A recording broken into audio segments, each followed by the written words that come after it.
La Bible enseigne qu'il est possible d'avoir une connaissance élémentaire de Dieu, à partir du monde naturel, qui manifeste sa puissance éternelle et sa divinité.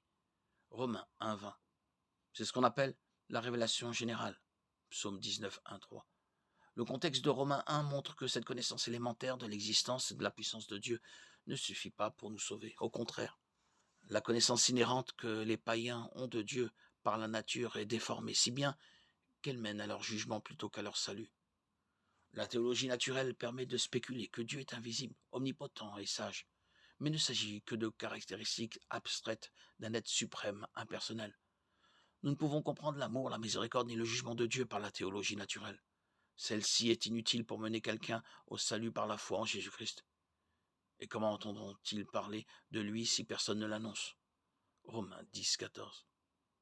La chute de l'homme a affecté tout notre être, y compris notre intelligence.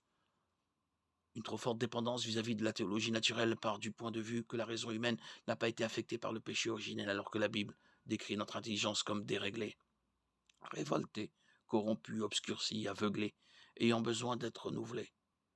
Romains 8, 7, 1 Timothée 6, 5, Corinthiens 3, 14, Romains 12, 2. La théologie naturelle est utile, car Dieu a créé le monde et que le monde continue de manifester son Créateur.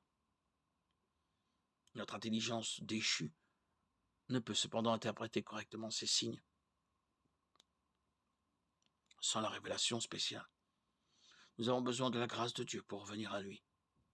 Plus que tout, nous avons besoin de la foi en la Bible et en Jésus-Christ. 2 Pierre 1, 19.